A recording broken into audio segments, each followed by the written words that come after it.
So guys, welcome to daily football madness. और Barcelona और drama दोनों जो है वो कभी खत्म नहीं हो सकते, दोनों एक साथ चलेंगे।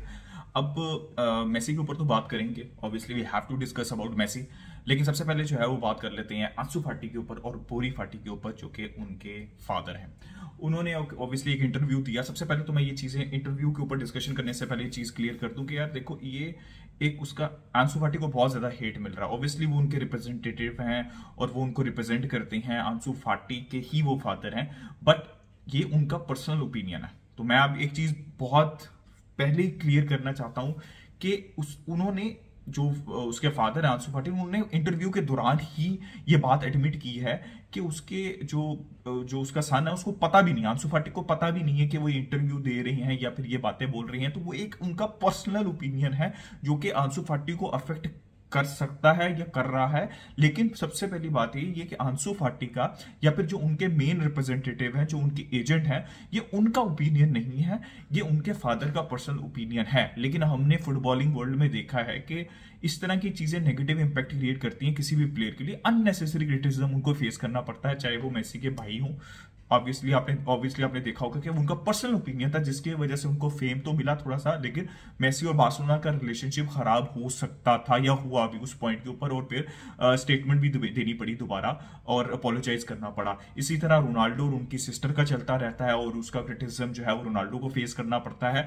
और इसी तरह इलाइश मोरबा का थे, कुछ पेरेंट्स इस तरह की स्टेटमेंट्स देते हैं, कुछ भाई बहन इस तरह की स्टेटमेंट्स देते हैं, तो कुछ एजेंट हैं, जैसे फॉर एग्जांपल इलाइश मोरिबा को उसके एजेंट ने खराब कर दिया। अभी अगर आप डेम्बेले का केस देख लें तो उसका एजेंट उसको खराब कर रहा था पिछली पूरी ट्रांसफर में। तो मतलब एक 2 मिनट के फेम के लिए या फिर रिकग्निशन के लिए आप अपने से रिलेटेड जो प्लेयर होता है, चाहे वो आपका भाई हो, बेटा हो, या कोई भी आपका जो है वो एम्प्लॉयर हो, उसका आप इमेज सारा खराब कर देते हैं, उसके लिए बहुत मुश्किल क्रिएट कर देते हैं। तो सबसे पहले तो ये एक पर्सनल ओपिनियन है।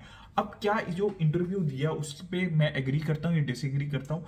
मेरे हिसाब से तो जो जावी मिगेल ने कहा है ना, मैं उसी से एग्री करता हूँ। एक तो जो आपका जो क्लोज एनवायरनमेंट होता है ना, कि अगर वो मेच्योर हो, टॉक्सिक ना हो, तो चीजें आसान हो जाती हैं आपके लिए। लेकिन अगर वो टॉक्सिक हो, वो मेच्योर हो, तो जैसे उसने जावी मिगेल ने मेंशन किया कि यार उन्होंने उसको सर्जरी भी नहीं करनी थी टाइम के ऊपर, ठीक है। और उसके बाद अब ये जो इंटरव्यू है, ये एक टॉक्सिक एनवायरनमेंट क्रिएट करेगा। और आंसू फाटी के लिए और चीजें, ऑलरेडी उसके लिए चीजें मुश्किल हैं, वो स्ट्रगल कर रही हैं, मिनट्स के लिए वो स्ट्रगल कर रही हैं, फॉर्म के लिए, कॉन्फिडेंस के लिए। तो आप इमेजिन करो कि जितना क्रिटिसिज्म आएगा इसके बाद, और उसके बाद आंसू फाटी को परफॉर्म करना पड़ेगा। I hope he does perform, क्योंकि मैं बहुत दफा ये कह चुका हूं कि guys it is performance based. अगर हम इस इंटरव्यू की एसेंस देखें तो वो फ्रस्ट्रेटेड इसलिए हैं। रियल मैड्रिड का भी उन्होंने जिक्र किया कि वो कुछ नहीं कहना चाहते बिकॉज फ्यूचर का पता नहीं है, कुछ भी हो सकता है। तो विच इज मतलब आप इमेजिन करो कि आंसू फाटी बीइंग अ बार्सिलोना प्लेयर और आप इस तरह की बातें कर रहे हो, ठीक है। आप किसी भी क्लब में जा सकते हो, कोई प्रॉब्लम नहीं है, लेकिन आपका बेटा सक्सीड करना चाहता है एक जगह के ऊपर और आप कंटिन्यूसली इस तरह की बातें कर रहे हो। अब आंसू फाटी के बारे में बहुत देर से मैं एक चीज एक्सप्लेन कर चुका हूं कि जो इंजरी से पहले थे वो डिफरेंट आंसू फाटी थे, जो इंजरी के बाद है वो डिफरेंट आंसू फाटी हैं। और इसके ऊपर बहुत से आर्टिकल्स, बहुत सी एक्सप्लेनेशन, बहुत सी वीडियोस पढ़ी हैं इस चीज को एक्सप्लेन करने में कि क्या प्रॉब्लम हुई है आंसू फाटी की, जितनी भी उन्होंने सर्जरीज कराई हैं उसके बाद। तो साफ दिखता है कि जितना वो फ्लूइड तरीके से मूव करते थे, एजिलिटी के साथ मूव करते थे, वो अब नहीं कर पा रहे, फाटी नहीं कर पा रहे, जिसकी वजह से स्ट्रगल कर रही हैं। अब वो 100%, अगर आप इस सीजन को भी देखें तो आंसू फाटी जब वापस आए थे तो बारसा, जिसको वो क्रिटिसाइज कर रही हैं, बारसा बहुत ज्यादा केयरफुल थी कि भाई आराम से यूज करना है, रिलैप्स नहीं करना, हमारा एसिड है। आपको याद होगा शुरू के अंदर कुछ मिनट्स दिए जाते थे, जो कि ऐसा नहीं था कि आंसू फाटी की फॉर्म खराब थी, वो इसलिए दिए जाते थे कम मिनट्स बिकॉज रिलैप्स ना हो। तो बहुत केयरफुली आंसू फाटी को इस सीजन बड़े प्यार से इंटीग्रेट किया गया इस टीम के अंदर। और उसके बाद जब वो 100% फिट हुए, 100% मैच फिटनेस आई, उसके बाद उनको बहुत मौके मिले। मतलब यार आप इमेजिन करो कि बारसा को कितने इश्यूज रहे हैं गोल स्कोरिंग, एक विंगर के लिए, गोल स्कोरर के लिए, अपार्ट फ्रॉम लेवेंडोस्की, ठीक है। और लेफ्ट साइड के ऊपर तो कोई प्लेयर है ही नहीं हमारे पास। मतलब चावी, जब आप सीजन स्टार्ट हुआ था, चावी 4-3-3 के साथ खेलना चाहते थे, सिंगल पिवट विद 3 मिडफील्ड के साथ और फ्रंट 3 के साथ, जिसमें वो डेम्बले और रफीनिया को खिलाते थे, ठीक है। तो वो खेलना चाहते थे, वो चाहते थे एक लेफ्ट विंगर, लेकिन किसी ने परफॉर्म ही नहीं किया। मैं फाटी की बात करूं, फेरन टोरेस की बात करूं, नहीं किया perform, and that's why he was forced to play Gavi as an interior, जो कि वो वहां पे नहीं खेलते होते थे। नॉर्मली अगर आप देखें, जब बुस्केट्स खेलते थे और शुरू में फ्रैंकी बेंच के ऊपर होते थे, तो बुस्केट्स होते थे, पेड्री गावी राइट साइड के ऊपर खेलते थे और पेड्री जो है वो लेफ्ट साइड के ऊपर खेलते थे इनिशियली, राइट, और डेम्बले और रफीनिया और लेवेंडोस्की खेलते थे, ठीक है। तो मौके मिले, स्टार्ट्स भी मिले, 30 मिनट्स भी मिले, आई एग्री 2-3 मिनट्स के अंदर तो कोई इंपैक्ट क्रिएट नहीं होता, बट वो रिसेंटली होना शुरू हुआ है, ठीक है।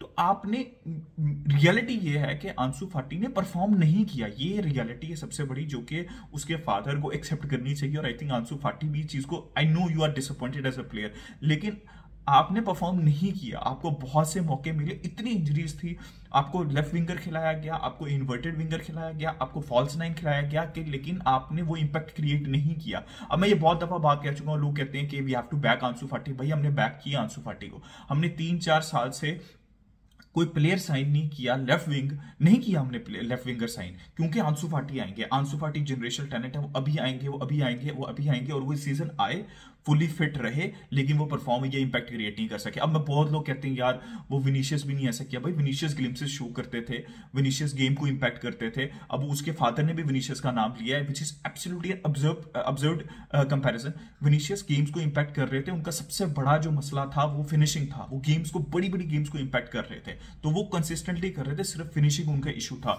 तो अजीब, उसके अलावा उन्होंने वर्ल्ड कप के अंदर भी लुइस एनरिको को भी, खैर वो एक अलग डिस्कशन है, वो बार्सिलोना से रिलेटेड नहीं है, लेकिन एक चीज आई कैन अंडरस्टैंड कि यार आप इमोशनल हो बीइंग अ फादर। शायद मेरे फादर भी होते या किसी के भी फादर होते, तो वो इमोशनल होते कि यार मेरे जो है वो चीजें सही नहीं चल रही और they are not on the right track, right.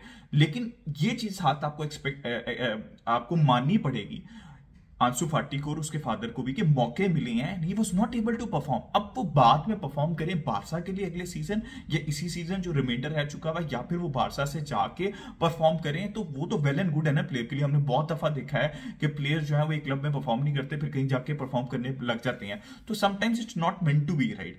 तो मैं ये नहीं कह रहा कि आंसू फाटी को हम निकाल दें, बट एक अननेसेसरी इंटरव्यू जिसमें बहुत सी अजीब अजीब बातें कही गई। अब नंबर 10 के ऊपर, भाई बारसा ने, आपने कोई एहसान नहीं किया बारसा के साथ खेल के। बारसा ने आपको किसी भी, मैं सिर्फ फाटी की बात नहीं कर रहा, मैं सिर्फ ऐसे जो पेरेंट्स हैं या फिर ऐसे लोग जो इंटरव्यू देते हैं उनको एड्रेस करने की कोशिश कर रहा हूँ। बारसा स्काउट करती है, आपको facilities, world class facilities provide करती है लामासिया में, आपको डेवलप करती है, आपको फर्स्ट टीम में मौका देती है। 17-18 साल की उम्र के अंदर आप परफॉर्म करते हो, आपको इससे बड़ी रिकग्निशन क्या मिलती है कि आपको नंबर 10 दिया जाता है।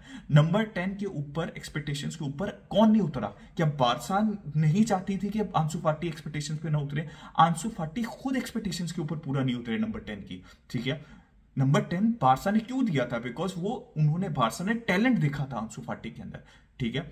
वो जनरेशनल टैलेंट देखा था, उसकी एक्सपेक्टेशंस के ऊपर वो लिव अप नहीं कर पाए, तो वो आंसू फाटी नहीं कर पाए। तो बारसा ने तो सब कुछ दिया उनको, अभी भी दे रही हैं, अभी भी चांसेस दे रही हैं, और जो कोई स्टेटमेंट चावी की ऐसी नहीं आती जिसके अंदर वो आंसू फाटी को क्रिटिसाइज कर रही हो। अगर आप पूरा पिछला 1 साल गुजार के देख लें, ये उससे पहले भी मैनेजर्स ने आंसू फाटी को क्रिटिसाइज नहीं किया। तो यू हैव टू वेट, आपको वेट करना पड़ेगा, and you have to be mature, ताकि प्लेयर्स के लिए इस तरह की इश्यूज क्रिएट ना हो। तो बहुत अननेसेसरी था, और लेकिन लोगों को समझनी चाहिए कि आंसू फाटी के फादर का ओपिनियन है, आंसू फाटी का हो सकता है कि उनका ओपिनियन हो, जैसे मेसी के भाई का ओपिनियन है, रोनाल्डो की सिस्टर का ओपिनियन है, प्लेयर्स के एजेंट का ओपिनियन होता है। लेकिन एजेंट जो है वो ऑब्वियसली प्लेयर्स को रिप्रेजेंट करते हैं, लेकिन फैमिली मेंबर्स जो हैं वो ऑफिशियली प्लेयर्स को रिप्रेजेंट नहीं करते। तो हमें एक सेपरेशन क्रिएट करनी चाहिए। नाउ कम्स, अब वही बात है, it was a bad moment to give, specially right now. It was bad, it was immature to give this interview right now from Bori Fati, father of आंसू फाटी। Leo Messi, क्या बात करूं यार, लियो मेसी की news आ रही है, जेरार्ड रोमेरो ने भी रिपोर्ट किया, जो कि मैं शुरू से कह रहा हूं कि अगर कोई एक क्लब है जिसके लिए मेसी जो है वो वेज कट लेंगे, दैट इज बार्सिलोना, और अब जेरार्ड रोमेरो ने भी कंफर्म कर दिया। मेरे हिसाब से वेज कट का कभी भी इशू नहीं होना था, वो ऑलरेडी 50% वेज लेट कट लेने के लिए तैयार थे। इशू अगर है तो वही बार्सिलोना की साइड से, मेसी की साइड से नहीं है। मैं बहुत अच्छे से कह रहा हूं कि अगर उन्होंने कॉन्ट्रैक्ट एक्सटेंड नहीं किया तो उसकी एक ही रीजन है, ही वांट्स टू सी के बार्सा अगर उनको कुछ ऑफर कर सकती है, नहीं कर सकती। Now it's down to Barca कि वो फाइनेंशियली क्या ऑफर कर सकते हैं, और बार्सिलोना की सारी स्ट्रेटेजी मुझे ऐसा लग रहा है it's going in the direction of Messi. सारी चीजें अप्रूवल हो चुकी हैं, मैनेजमेंट प्लेयर्स, ड्रेसिंग रूम, सब कुछ हो चुका है। I think it's going into the right direction. और अब आप देख रहे हैं कि हम मनियागो मार्टिनेज को जा रहे हैं, हम उसके ऊपर जा रहे हैं, बर्नार्डो इकाई गुंडोगन के ऊपर जा रहे हैं, ठीक है, हम फ्री एजेंट्स के ऊपर जा रहे हैं। इसी वजह से हम फ्री एजेंट्स के ऊपर जा रहे हैं। ओबामेंग की भी न्यूज आ रही है, because you have to basically have that room for Lionel Messi. तो उसके अलावा लियोनेल मेसी अर्जेंटीना के लिए, मतलब यार मैं जितना खुश हूं कम है कि he is finally having those moments with Argentina. और बेहतरीन, आई थिंक 24 गोल्स कर चुके हैं वो 14 मैचेस में, 156 if I am not wrong goals और असिस्ट हो चुके हैं, विच इज इनसेन। 100+ गोल्स हो चुके हैं उनके अर्जेंटीना के लिए। He is the only player who is the world cup winner with 100+ goals. Amazing numbers. और मैं तो मेसी फैंस को यही कहूंगा कि क्यों तुम लड़ रहे हो रोनाल्डो फैंस से, या मैं तो रोनाल्डो फैंस को भी यही कहूंगा, लेकिन स्पेशली मैं मेसी, पहले तो मैं रोनाल्डो और मेसी फैंस को दोनों को कहता था कि क्यों अननेसेसरी कंपैरिजन कर रहे हो। अब तो मैं, ठीक है यार, रोनाल्डो फैंस ने कुछ ना कुछ करना है, आप करने दो उनको, कोई मसला नहीं है। लेकिन मेसी फैंस के ऊपर मेरा क्रिटिसिज्म है कि यार एक बंदा वर्ल्ड कप जीत चुका है, वो एंजॉय कर रहा है, तुम क्यों इस तरह के पेटी कंपैरिजन में पड़ रहे हो कि छोटी टीम है, बड़ी टीम है, दोनों छोटी टीम के अगेंस्ट छोटी टीम मिलेगी तो परफॉर्म तो करना है यार दोनों ने। तो मेसी वाज एब्सोल्युटली ब्रिलियंट, क्या बेहतरीन हैट्रिक स्कोर की। And Messi to Barcelona is getting close and close day by day. और I think we deserve it and I think Messi deserves it. और I always said I don't want to see Messi playing in PSG. I always wanted कि या तो Messi वापस आए Barça, और सिर्फ वो बेस्ड बारसा के लिए रेडी होंगे, तैयार हैं वो लेने के लिए, और either he goes to premier league और some any other club but not PSG. This is my personal opinion. So guys, bad interview from Bori Fati at a bad time. अब आंसू फाटी कैसे उसको देखते हैं, अब ऑब्वियसली सीजन दोबारा जो है वो इंटरनेशनल ब्रेक के बाद स्टार्ट होगा, तो हम देखेंगे कि आंसू फाटी उसको कैसा लेते हैं. बट सारी इंडिकेशंस ऐसी मिल रही है, स्पेशली इस इंटरव्यू के बाद, कि फाटी माइट बी द प्लेयर जिसके ऊपर फाइनेंशियली बार्सिलोना जो है वो कैश इन करने की कोशिश करेगी. लेट्स सी कि क्या होता है. But it was a bad interview and Messi, the World Cup winner Messi, being Messi. Like, subscribe, share, give your opinion in the comment section. Until next time, say goodbye from me, Leo, the World Cup winner Messi, Barca.